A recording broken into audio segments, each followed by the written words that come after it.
Now, the topic is terms related to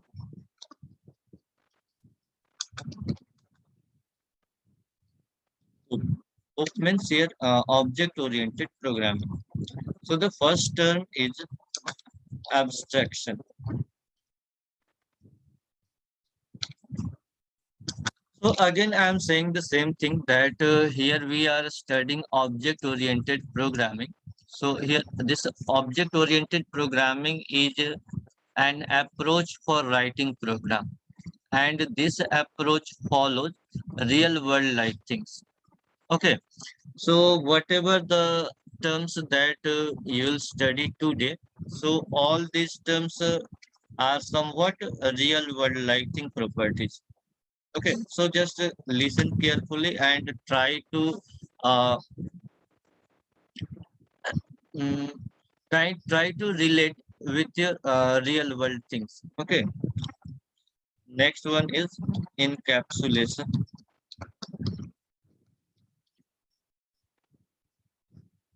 Uh, third one is polymorphism, and the last one is inheritance.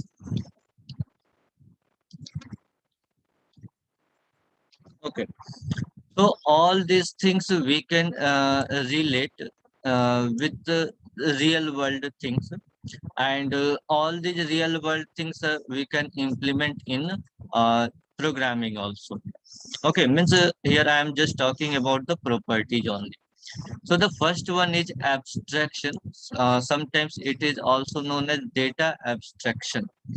So here data abstraction means to display only necessary things, and uh, rest of the things should be hidden. So how can you relate this thing in our real world environment? So just to take an example of television. Okay, so you all of you watch television just to watch programs or live matches or different things. But this whole television works with different circuits that is hidden behind the box. Means we don't bother about what are the circuits that are working behind the television. We just only see or we just only watch the program on the television. Okay, means in the television, something is there that is to be displayed to user, and again some things are there that are hidden from the user. So this is called abstraction. You can take another example also, like electricity switchboard in your house. So you just use switches there, but there is also a complex wiring that is hidden inside the board. So we don't bother about uh, those wirings. Okay, means in that object there are something that is hidden from the user, and also something that is presented to the user. So this is called data abstraction. So understood everyone? Yes, sir. Yes, sir. Yes, sir. Yes, sir. Yes, sir. Yes, sir. So how this abstraction is related to programming? So again in programming, uh, we make certain properties of an object public, and certain properties will be remain private. For example, if you have to make a program for banking system, so there are certain things that will be publicly available, just like any one can access the account number, the name of the person, or the address, phone number. But how much amount is saved in the account, it should be private. What is the password of the account? Again, it should be private. It means there will be some properties that will be publicly available, and again there will be some properties that will be private. Means those properties will not be publicly available. In I'm talking about programming. Okay, so understood everyone? Yes, sir. Yes, sir. Yes, Yes, sir. sir. Yes, Okay. sir. So this is called abstraction. The next one is encapsulation. So encapsulation means wrapping up of data.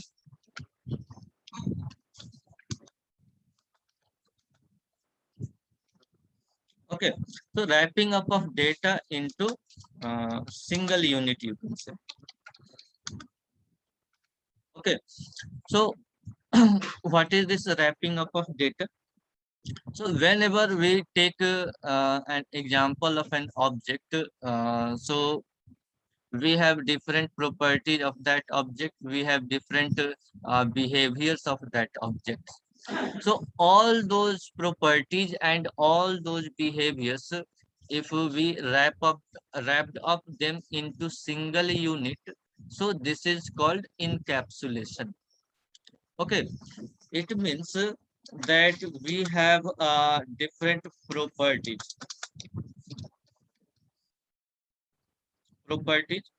and we have different behaviors. Okay, and both these things are saved inside single unit, and that single unit is actually class in programming.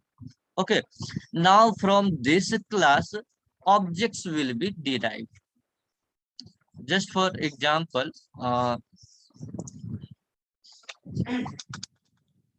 if I take for properties like emp name, emp id, address, mm, so these are the properties I'll take, and for behavior I'll take the post, uh, job profile. Okay, so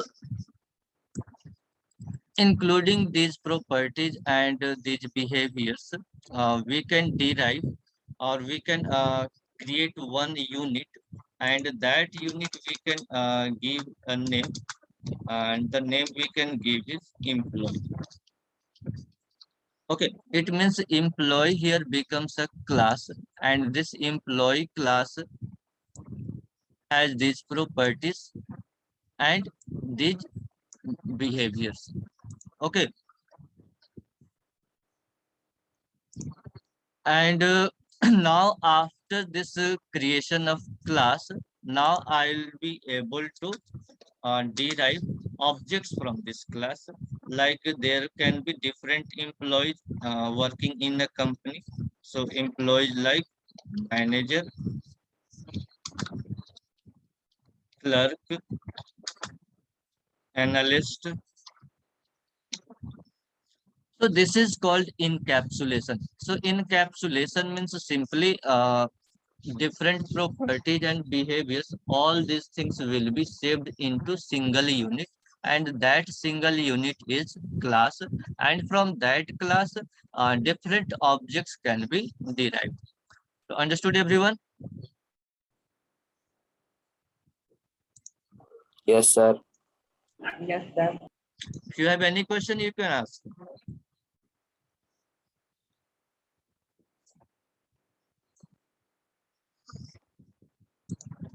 Okay. Now come to this third term, that is polymorphism. So polymorphism means it is ability to display different behavior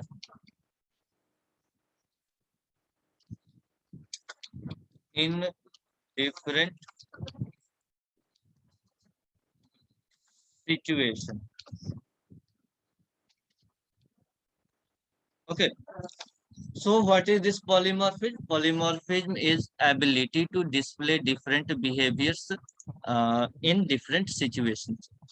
So this polymorphism nature is associated in our real world as well as in programming also. Now, just by taking an example, I'll explain how you can relate this term with both means programming as well as real world.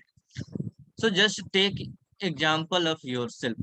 Means you are a person, and when you are in a school, you behave like a student there. Okay. Now, if you go back to your home, so at home you are you may be the son or the brother, okay, or maybe the sister. Now, if you go to the market to buy something, so at that place you become a customer there. If you go to temple, so you become a devotee there. So the same person you are, but in different situation, your behavior changes. Na? Your behavior change according to different situation or not here. Yes, Yes, sir. sir. Yes. Yes, sir. So Yes, sir. this is called polymorphism. So this polymorphism example is in real world. Now what it means in programming. So just take another example.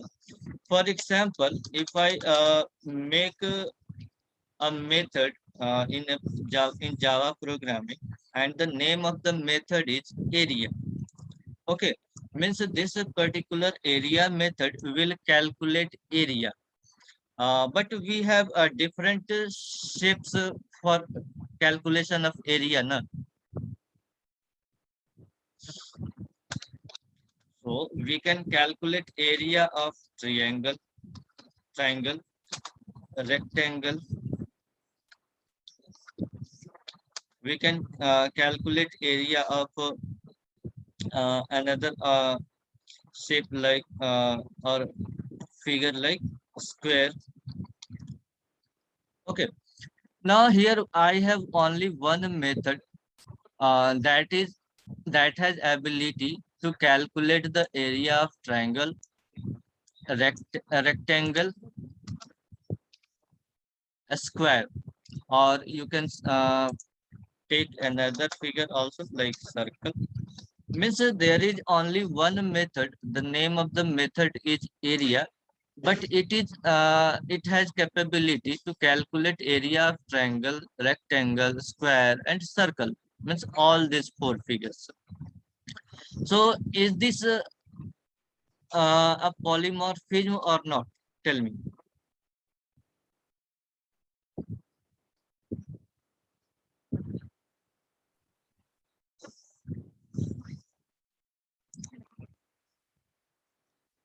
What happened?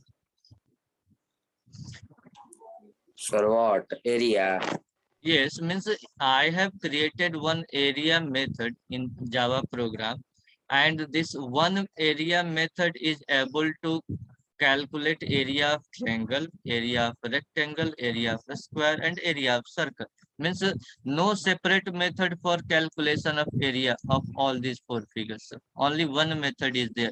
So as per the situation, means if in this area method I provide value of base and height, then it calculates the area of triangle.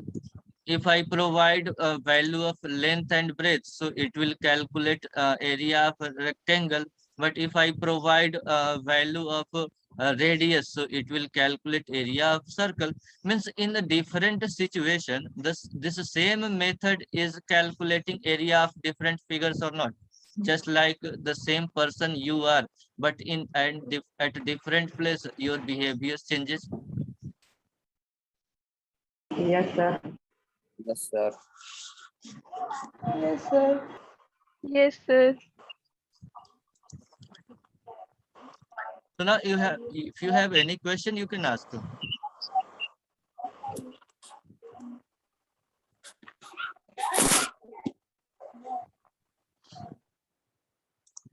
Here we are studying terms related to object-oriented programming. Object-oriented programming tries to relate a real-world thing with programming tools. So these are the four terms, and all these four terms are related with our real world, and these terms we can also relate with the programming part also. So as you already seen about abstraction, so in abstraction, uh, some things, some properties are kept hidden from user, and some are publicly available. So this thing is already we can find in our real world also. Like uh, if you have any object at your home, so that you share with everyone in your neighborhood, but there are also some objects in your home that are only meant for yourself, means you don't share those things with others. So this is called abstraction. Encapsulation means wrapping up of different things into single unit. So it also occurs in a real world as well as in programming also. The third one is polymorphism. So polymorphism means to ability to display different behavior in different situation. So as in the example, you uh, take yourself that you are the same object or you are the same person, but in different place your behavior changes. Okay, so in programming also we can have a single method that will calculate or that will show different behavior in different situations. So in the example, this same area method is there, but this one method is able to calculate area of triangle also, area of rectangle also. So as we provide different value, means as we provide value of height and base, so it will calculate area of triangle. But if we provide length and breadth, it will calculate area of rectangle. So it is also behaving differently. Now the last term is inheritance. So inheritance means, can you explain?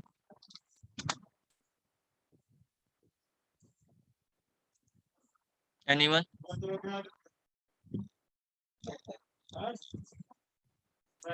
Inheritance means to acquire properties. Inherit the property. To Inherit the acquire property. properties. Okay. Now in real world, inheritance occurs or not? We acquire property from someone or not? Yes, sir. As you can see, that the son or daughter acquires property from the parents. Is it? Yes, sir. Yes. Yes, sir. So this that is inheritance. We acquire properties. Properties means physical properties uh, from our parents. Okay, so this is real world thing, inheritance. So this inheritance also occurs in programming also. Now how? So just take an example of this. For example, if I have a class named vehicle, okay, I have a class named vehicle. So in this vehicle class, I have described properties of vehicle as well as behaviors of the vehicle. So here in this vehicle class, I have defined its properties and behaviors both. Okay.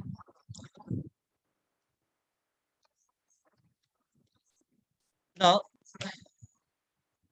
now I want to make two more classes.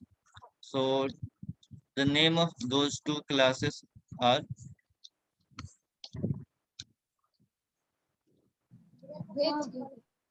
two wheeler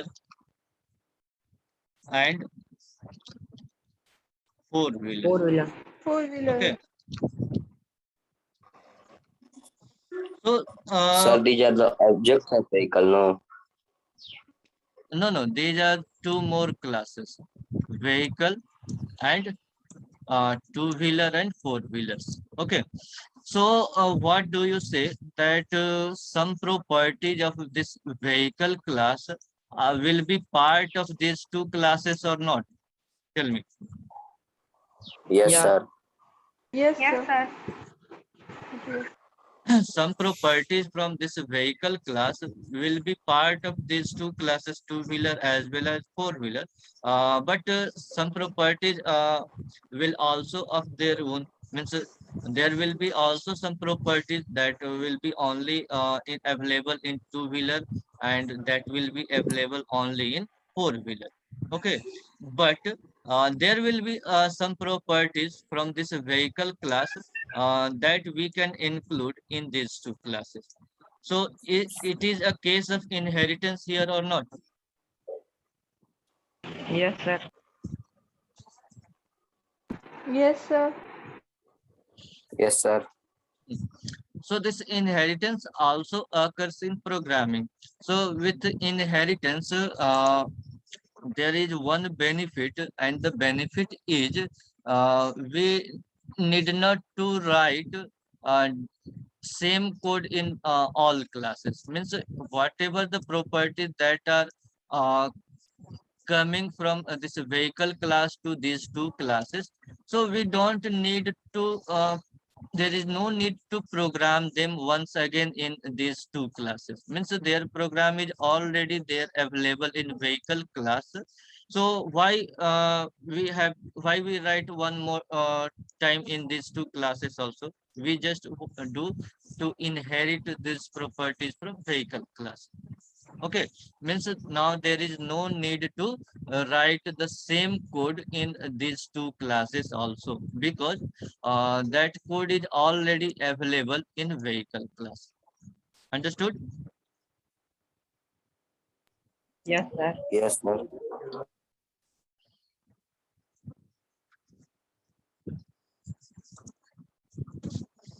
You can Sir, take what is another. the use of these terms? What? Sir, what is the use of these terms? Actually, these terms describe this object-oriented programming. Okay, means according to as per these terms, the principles of object-oriented programming works. Okay, means this object-oriented programming is based upon these principles. You can say abstraction, encapsulation. Okay, in procedural programming, we can't use inheritance. We cannot use polymorphism because that is uh, procedural or programming is very simple. That only follows procedures, means a step by step method to solve problem. Okay, means in that approach we can't use any of these four features. These features are only available in object oriented programming. So you can say these are just a theoretical concept of this object-oriented programming. All these theoretical concepts can be implemented in object-oriented programming using different instructions. Okay, so you don't worry about these four uh, terms. From tomorrow, I'll start the practical approach of Java. Means we'll see the first program of Java in tomorrow's class. Okay. Okay, sir. Okay, sir. Okay, sir. Sir, in book it is given that it is necessary to be good at algorithm and flowchart to do any serious programming in Java. Yes. We have to learn. In book the We have, previous chapter is removed from the syllabus. So this fifth chapter is actually the algorithm and flow charts. Okay. So I'll try to include those portions also while writing the program. Okay, so don't worry about that. Okay, sir. Okay, sir. Okay, then thank you all. Thank you, Thank you, sir. Thank Bye. you.